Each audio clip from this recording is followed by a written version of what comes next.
Bom, a gente vai falar um pouquinho sobre a cultura do milheto, um pouquinho sobre da descrição da taxonomia, descrição morfológica e para que o milheto serve, o que ele proporciona aqui para nós.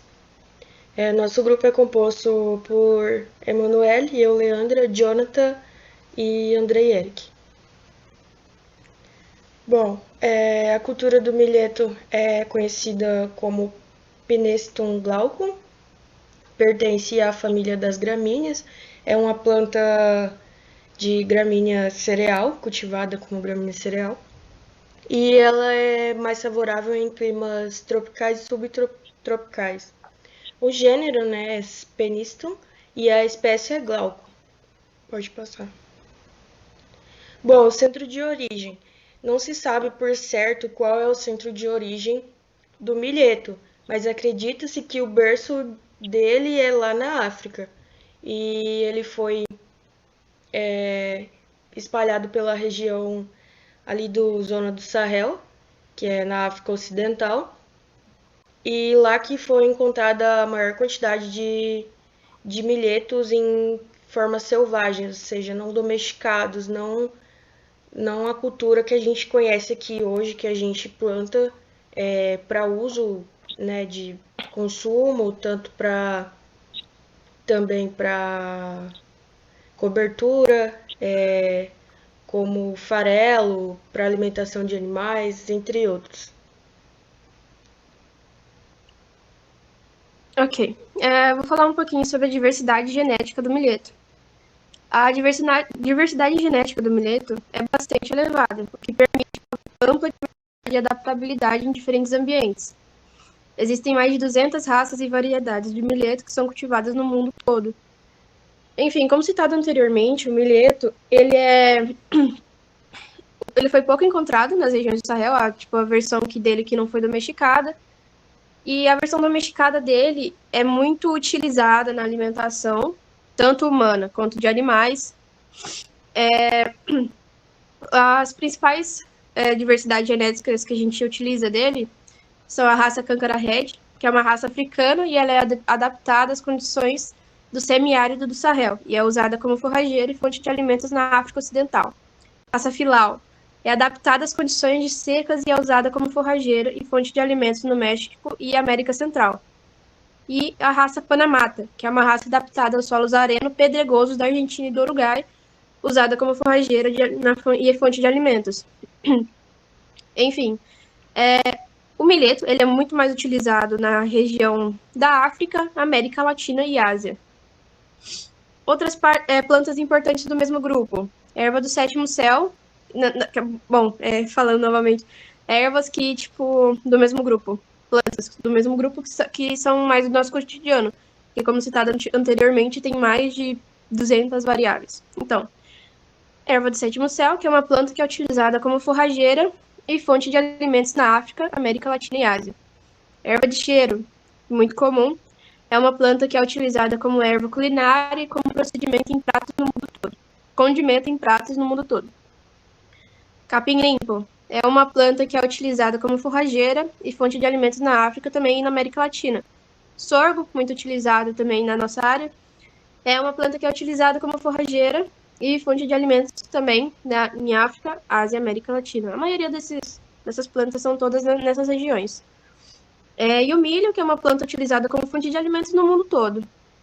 E também cabe mencionar que o grupo do milheto inclui mais de 140 espécies e todas são usadas como forrageiras e fontes de alimento, também podendo ser usadas como ornamentais.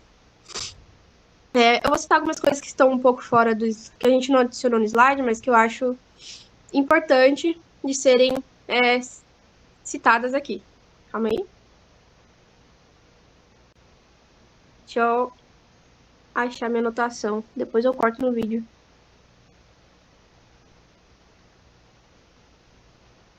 Achei. Então,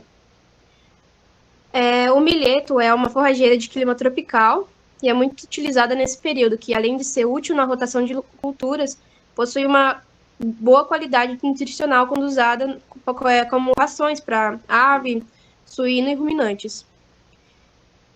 E o milheto é uma planta que se adapta bem a vários tipos de solo. Como a gente pode ver, o quanto ela é espalhada pelo mundo, e principalmente em ambientes que tem um pouquinho de estresse hídrico,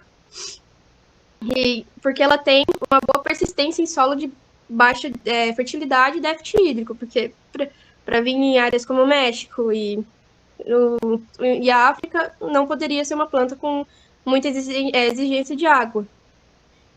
Ou seja, ela tem baixa exigência hídrica e aí ela apresenta vantagem no gasto com água, tipo, porque em relação ao milho e sorgo, milho e sorgo precisam de muito mais água para produzir. Aí, seu cultivo ele demanda a aplicação de poucos insumos, o que pode reduzir o seu custo de produção. Ela tem alta capacidade de ciclagem de nutrientes, crescimento rápido e elevada produção de biomassa, uma vantagem na região tropical, onde se tem muita dificuldade para obter palhada para o plantio direto. Ou seja, ele é muito utilizado para recuperação de pastagem ou produção de silagem. E tem facilidade de produção de sementes e de mecanização para semeadura. Ou seja, ele é muito aproveitado para pecuária, principalmente. Pecuária, avicultura, suinocultura e etc. Pode passar. Bom, eu vou também, volto um pouquinho lá para recapitular. O milheto, ele chegou aqui no Brasil por trocas de culturas, pela disseminação agrícola, como conhecido, e ele foi uma cultura escolhida aqui, né, pelos agricultores pelo fato de que é uma cultura de ciclo curto e bastante resistente à seca. Então, assim, o que é algo muito favorável que sucede na rentabilidade, né, para o agricultor e favorece em várias questões físicas de produção para a sua agricultura. Um exemplo é quando a gente entra numa época de seca, que o nosso gado está precisando de alimentação. Uma das principais vias que um produtor pode correr é a produção do milheto, para a produção de silagem. Como citado anteriormente, ele acaba sendo uma cultura assim mais em conta, né, em vista das outras culturas, porque como ele é mais fácil de se tratar, de cuidar, então não requer tanto gastos em questão de produtos, né, para cuidar da lavoura, enquanto as outras. Então, assim, ele é bastante favorável. Eu vou falar um pouco sobre a morfologia do milheto. O tipo de raiz do milheto é a raiz fasciculada, que é uma raiz formada por vários eixos ramificados ou simples, mais ou menos iguais na espessura e também no comprimento. Aqui é um exemplo de morfologia do milheto. Como vocês podem observar, tem raízes adventícias, raízes primárias, a coroa da raiz, a haste principal, broto da haste, a bainha, haste secundária, folha laminar, entrenó, o nó, o pendúnculo, a folha bandeira e a panícula. Vou falar sobre a flotacia, né, da folha, que é simples. Aqui podemos ver o limbo da folha do milheto, a lígula, a aurículas e a bainha. Agora eu vou falar sobre a flor do milheto, né, que tem as espiguetas e artistas As panículas são similares em tamanho e forma, sendo rígida e compacta, cilíndrica, cônica ou de forma espiralada, com 2 a 3 centímetros de diâmetro, 15 a 45 centímetros de comprimento, embora algumas variedades incomuns possam crescer até 150 centímetros. Agora eu vou falar sobre o fruto do milheto. Aqui, onde podemos ver ali na setinha, que é o endocarpo, né? O primeiro aqui.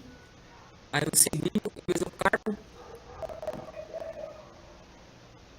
E o terceiro é o epicarpo.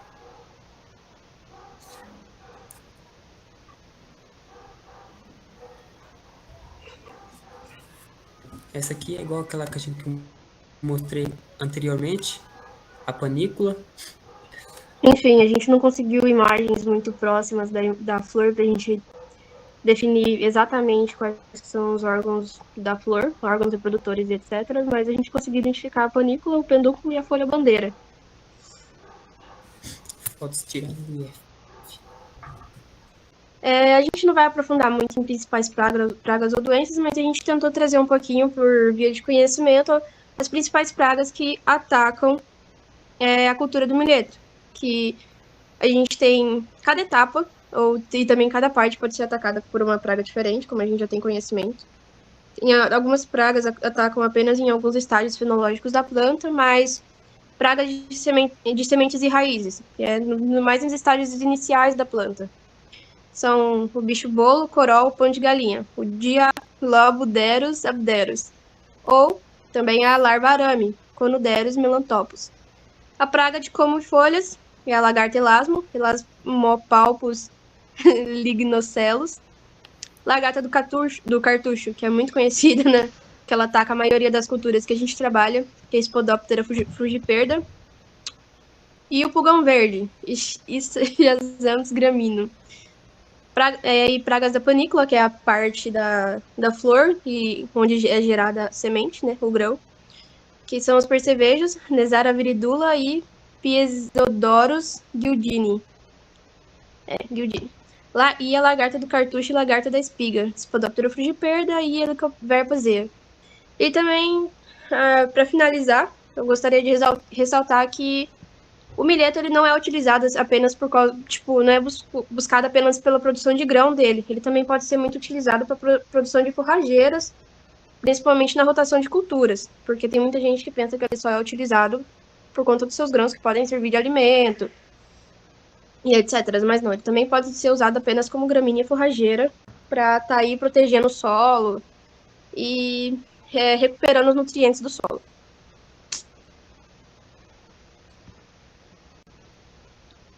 E para finalizar também, a gente vai falar um pouquinho sobre a importância do milheto, dando só uma introduzida básica. Mas enfim, como citado anteriormente no trabalho, o milheto é uma importante fonte de proteína e carboidrato para pessoas, é facilmente digerível e tem um gosto suave e agradável. Seu grão é utilizado para fazer pão, farinha e bolos, é um importante ingrediente em muitas cozinhas regionais. E além disso, o milheto é uma importante fonte de comida para animais, incluindo bovinos, ovinos e caprinos. Como o milheto é muito saboroso, os animais gostam, até porque é muito importante que o alimento para animais seja, como fala, palatável e bem digerível, para ser um pouquinho mais atrativo para eles. Então, os alimentos produzidos com o milheto para esses animais é muito mais atrativo e você pode gastar menos, tanto pela produção dele, que é fácil, quanto por ele ser palatável, os animais vão ter mais percentual em ganho de massa, porque eles vão se alimentar mais. Eu acho que, finalizando isso, depois disso é só as referências bibliográficas, da onde a gente tirou as informações. Enfim.